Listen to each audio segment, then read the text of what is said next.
हरे कृष्णा। जगत गुरु श्रील प्रभुपाद महाराज की जय। नमः ओम विष्णुपादाय कृष्णप्रेष्ठाय भूतले श्रीमते भक्तिवेदांत स्वामी नामिने। नमस्ते सारस्वते देवे गौरवाणी प्रचारिणे निर्विशेष शून्यवादी पाश्चात्य देश तारिणे। जय श्री कृष्ण चैतन्य प्रभु नित्यानंद श्री अद्वैत गदाधर शिवासादि गौर भक्तवृंद। हरे कृष्णा कृष्णा कृष्णा हरे हरे, हरे राम राम राम हरे हरे। जगत गुरु श्रील प्रभुपाद महाराज की जय। परम पूज्य लोकनाथ स्वामी महाराज की जय। निताई गौर प्रेमानंदे हरि हरि बोल। ओम नमो भगवते वासुदेवाय, ओम नमो भगवते वासुदेवाय, ओम नमो भगवते वासुदेवाय। आज हम लोग चर्चा करेंगे भक्ति के ऊपर। जब चैतन्य महाप्रभु इस धरती पर अवतरित हुए थे 550 साल पहले, तभी उन्होंने पूरे भारत भर अपने भक्त बनाए थे। और उस भक्त में 6 ऐसे भक्त थे जो वृंदावन में आके भगवान कृष्ण राधा कृष्ण ने जो लीला की थी, वो लीला उन्होंने प्रकट की थी, जो उनको छठ गोस्वामी बोलते हैं। एक रघुनाथ भट्ट गोस्वामी, रघुनाथ दास गोस्वामी, लोकनाथ भट्ट गोस्वामी, जीव गोस्वामी, सनातन गोस्वामी, रूप गोस्वामी, ये जो स्वामी थे, ये गोस्वामी इतने दृढ़ थे, इतने अमीर थे, उनके जैसा इस दुनिया में कोई अमीर नहीं था। क्योंकि उन्होंने 550 साल पहले उनके पास इतनी संपत्ति थी कि वो संपत्ति में उन्होंने 4 विभाग किए थे। 4 विभाग कैसे किए थे? तो आदि संपत्ति भगवान श्री कृष्ण मतलब वैष्णव भक्ति के प्रचार के लिए मंदिर बांधो, उन मतलब कृष्ण भक्ति के लिए समर्पित की थी। उसमें कि 25% जो संपत्ति थी वो अपने परिवार में सबको बांट दी थी। जो गरीब थे, मध्यम थे, जो भी थे, उनको सबको बांट दी थी। और 25% जो संपत्ति थी वो अपने खुद के लिए रखे। और उसमें कोई भी चीज़ की उनको लालसा नहीं थी, कोई भी चीज़ की उनको लालसा नहीं थी। खाली लालसा एक ही थी, भगवान कृष्ण के भक्ति की लालसा थी। बाकी वो किसी को कुछ अपेक्षा ही नहीं करते कोई चीज़ की। उनके पास जो धन था वो कृष्ण भक्ति का धन उनको चाहिए था। वो बोलते थे ये प्रॉपर्टी, संपत्ति, पैसा, ये नौकरी, ये बिजनेस, ये कार, ये बच्चे, ये बीबी, ये रिलेटिव, ये सब मोह माया है। ये कुछ काम की है तो है नहीं। जब हमारे पास कुछ है तभी हमारे आजू बाजू में आएगी, और हमारे पास कुछ नहीं रहेगा तो कोई नहीं नज़दीक आएगा। आज जितने लोग अमीर थे उनके पास तो हज़ारों लोग उनको हाय सलाम करके नमस्कार करते थे, बॉस बोलते थे। और जब वो लॉस हो गए तभी उनके सामने जब आने वाले थे तो सब उनको छोड़ के निकल गए। तो इसका मतलब क्या हुआ? जब अपने पास रहेगा तो हज़ार जो नहीं कहीं जो नहीं अपने को कोई पहचानता वो भी हमारे से आके बोलता है कि हाँ साहब कैसे हो, ठीक है। क्यों? माल है। माल है तो ताल है, अगर माल नहीं तो कंगाल है। तो माल है तो ताल है, नहीं तो फिर कंगाल है। तो माल वाले के पास लोग आते हैं, और जिसके पास माल नहीं है उसको कोई पूछता नहीं है। और जो माल नहीं है वो गरीब होके आज समाज में जो भटक रहे हैं उनको कोई पूछता है? बाजू भाई होएगा तो भाई को नहीं पूछता है। हाँ, भाई अमीर रहेगा तो मेरे को उसने पूछा नहीं, मेरे को उसने दिया नहीं, मेरे को ऐसे होता है। तो यही बात है, आज हम लोग चर्चा करेंगे। ददाति प्रति गृहाति गृह्यमाख्याति पुच्छति भुंगते भोजयते चैव षड्विषम प्रीति लक्षण। हम लोग किसी को कुछ देते हैं तो जब लेता है व्यक्ति तो उसको ये समझना चाहिए मुझे कुछ दे रहा है, इसका मतलब इसके पीछे अपेक्षा है, तो मेरा भी फर्ज बनता है उसको कुछ देना चाहिए।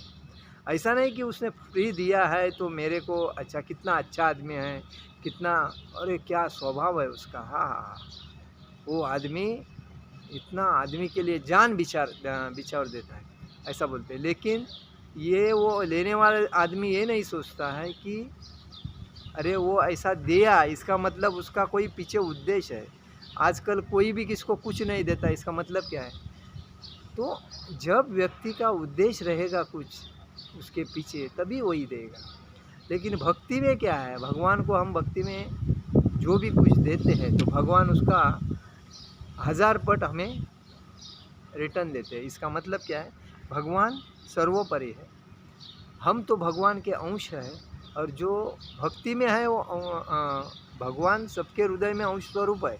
लेकिन जो भक्ति में भक्त है वो भगवान को बराबर समझते हैं। लेकिन अभक्त जो है, भक्ति में नहीं है, वो भगवान को बराबर समझते नहीं, और समझते नहीं इसीलिए वो मंदिर में आते नहीं, जाते नहीं, भगवान के मतलब भक्तों से मिलते जुलते नहीं, ये बात है।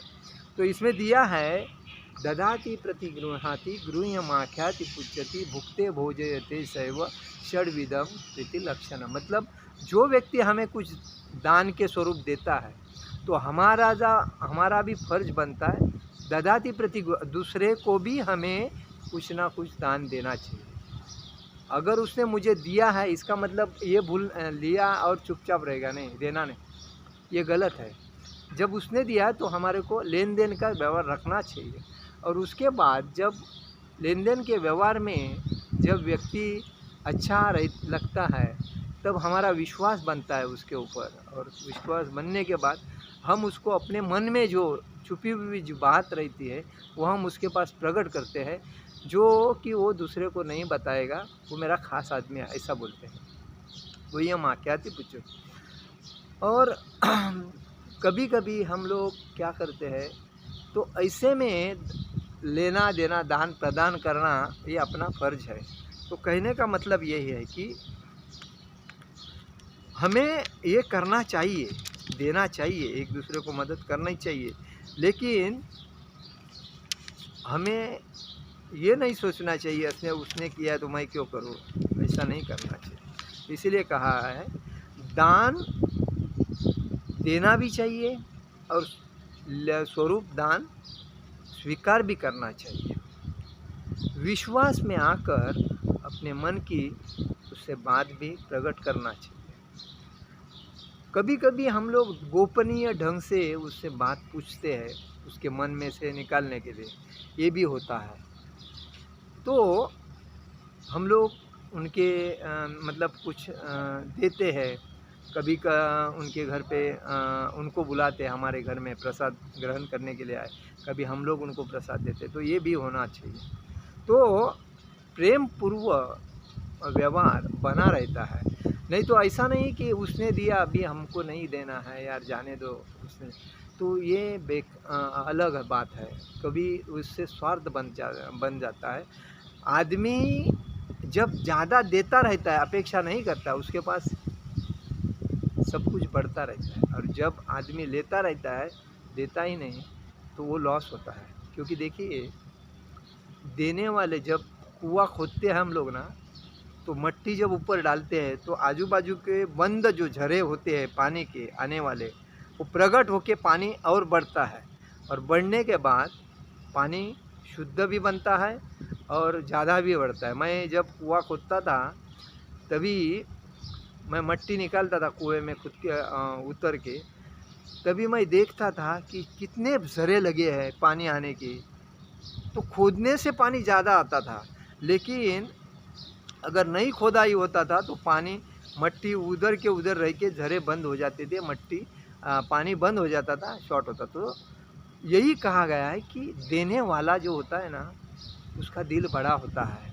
तो देने वाले का दिल बड़ा होने से बाद उसके पास और भी संपत्ति, मतलब उसके पास और भी, अगर वो पैसा देता है तो पैसा बढ़ के आता है, संपत्ति दान करता है तो संपत्ति उसके पास आती है, और भी कोई चीज़ की वो कुछ दान देता है तो वो भी उसके पास ऑटोमेटिकली आता है, क्योंकि दाता है।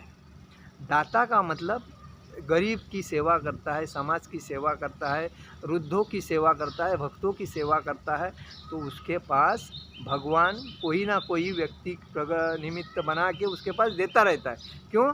क्योंकि वो समाज की सेवा कर रहा है, गरीब को भूखा नहीं सुला रहा है। मैं अगर नहीं दूँ तो दूसरी की तरफ से मेरा वो काम कर रहा है। तो ये भगवान का ध्यान, भगवान किधर नहीं, भगवान हर जगह पे है। ये मूंगी भी आता है तो स्वरूप होता है, तो उसमें हमें भगवान के स्वरूप, हमारे देखने की दृष्टि जो है वो भगवान को हर जगह, भगवान अगर प्रकट होके अगर बोलेगा मैं आया हूँ, भगवान हूँ, हम मानेंगे? नहीं मानेंगे, क्योंकि हमारा विश्वास नहीं उतना, हम इतने सुजोता। लेकिन भगवान को ही निमित्त बन के किसी को भेजता है, वो स्वरूप हमें पहचानना आना चाहिए। इसीलिए कहते हैं भगवान कण कण में है। और वो जो भक्त होता है, शुद्ध चरित्र का, शुद्ध आचरण का, शुद्ध भक्त होता है, कोई लालच नहीं रखता है, कभी किसी के ऊपर ईर्ष्या नहीं करता है, किसी चीज़ का लोभ नहीं करता है, उसी को भगवान हर जगह पे दिखते हैं। तो ये बात है। तो इसमें कहा गया है, नित्य सिद्ध कृष्ण प्रेम साध्य कभूर्णय श्रवणादि शुद्ध चित्ते करये उदय। मतलब जीवों के हृदय में भगवान श्री कृष्ण के प्रति शुद्ध प्रेम नित्य स्थित होता है। यह किसी अन्य स्रोत से प्राप्त की जाने वाली वस्तु नहीं है। जब श्रवण तथा कीर्तन से हृदय शुद्ध हो जाता है तो जीव स्वाभाविक रूप से जाग जाता है। मतलब भगवान के रूप, लीला, कीर्तन, संकीर्तन ये जब सुनता है तो वो सुन के ही उसका हृदय शुद्ध हो जाता है। इसीलिए बोलता है रूप, श्रवण आणि कीर्तन, मतलब सुनना चाहिए आणि कीर्तन गाना चाहिए। मतलब हरि नाम संकीर्तन जो गाते हैं या दूसरा गा रहा है, हम सुन रहे हैं, मतलब प्रवचन सुन रहे, हरि नाम संकीर्तन सुन रहे, तो उससे हृदय शुद्ध होके, आत्मा शुद्ध होके हमें आनंद से अलग अलग चीज़, अच्छे अच्छे विचार हमारे मन में आते हैं। इसीलिए कहा गया है, चेतो दर्पण मार्जन भवामाद विघ्ना चेतो दर्पण मार्जन भव महादावा निर्वापण श्रेय कैरव चंद्रिका वितरण विद्यावधु जीवनम आनंद बुद्धिवर्धनम प्रतिपद पूर्णामृता स्वादनम सर्वास्तपण परम विजयते श्री कृष्ण संकीर्तनम। भगवान श्री कृष्ण संकीर्तन की परम विजय हो। भगवान श्री कृष्ण संकीर्तन की, मतलब जो संकीर्तन करता है भगवान श्री कृष्ण की, उसका विजय हो। जो हृदय में वर्षों से संचित धूल का मार्जन करने वाला तथा बारंबार होने वाले जन्म मृत्यु के महादावाग्नि को बुझाने वाला है। ये संकीर्तन क्या है? तो अपने हृदय में जो बहुत सालों से धूल जमा हुई है वो स्वच्छ करने का जो काम ये संकीर्तन करता है। और ये जन्म और मृत्यु का जो महादावाग्नि जो चक्र है उसको बुझाने का काम भी संकीर्तन करता है। यह संकीर्तन आंदोलन सारी मानवता के लिए परम वरदान है। और क्योंकि यह मंगल रूपी चंद्रिका का वितरण करता है, मंगल रूपी चंद्रिका का वितरण करता है और समस्त दिव्य ज्ञान रूपी विद्या का जीवन है। और समस्त ये जो समस्त जीव ज्ञान रूपी विद्या का जीवन है, यह दिव्य आनंद के सागर की वृद्धि करने वाला है। और दिव्य आनंद की मतलब हम संकीर्तन करते हैं तभी कितने आनंद से नाचते हैं, गाते हैं, और भगवान अपने जीव के ऊपर नाचते हैं, राधा कृष्ण नाचते हैं। तो वही कहा गया है कि दिव्य आनंद के सागर की वृद्धि करने वाला है, और जिसके लिए हम सदैव आतुर रहते हैं, उस अमृत का पूर्ण रूप से आस्वादन करने में हमें समर्थ बनाता है, मतलब उस अमृत का पूर्ण रूप से आस्वादन करने में हमें समर्थ बनाता है, मतलब योग्य बनाता है। तो ये संकीर्तन इतना श्रेष्ठ है, तो हमें हमारे घर में, हमारे आजू बाजू में जो भी लोग हैं उनको ही इसके बारे में बता के हमें ये संकीर्तन के ऊपर ज़्यादा ध्यान देना चाहिए। सवै पुषा परो धर्म यतो भक्ति रधोक्षजे अहैतुक्य प्रतिहता ययात्मा सुप्रसिद्धति। समस्त मानवता के लिए परम धर्म वही है जिससे लोग दिव्य श्री भगवान के प्रति प्रेम भक्ति प्राप्त कर सकते हैं। ऐसी भक्ति को निष्काम तथा अविच्छिन्न होना चाहिए, जिससे आत्मा की पूरी तरह तुष्टि हो सके। मतलब हमें, हमारा सिद्धांत, मानवता का सिद्धांत है परम धर्म में भगवान श्री कृष्ण की भक्ति करना, और यही दिया है। हमें सदैव भक्तों की संगति करनी चाहिए, भक्ति के नियामक सिद्धांतों का पालन करना चाहिए, आचार्यों के पद चिन्हों पर का अनुसरण करना चाहिए, गुरु के आदेशों का पूरी तरह पालन करना चाहिए। इस प्रकार हम अपनी भक्ति तथा सुप्त कृष्ण भावना भावित को विकसित करने में समर्थ हो सकते हैं। जीवन भर की कमाई का 50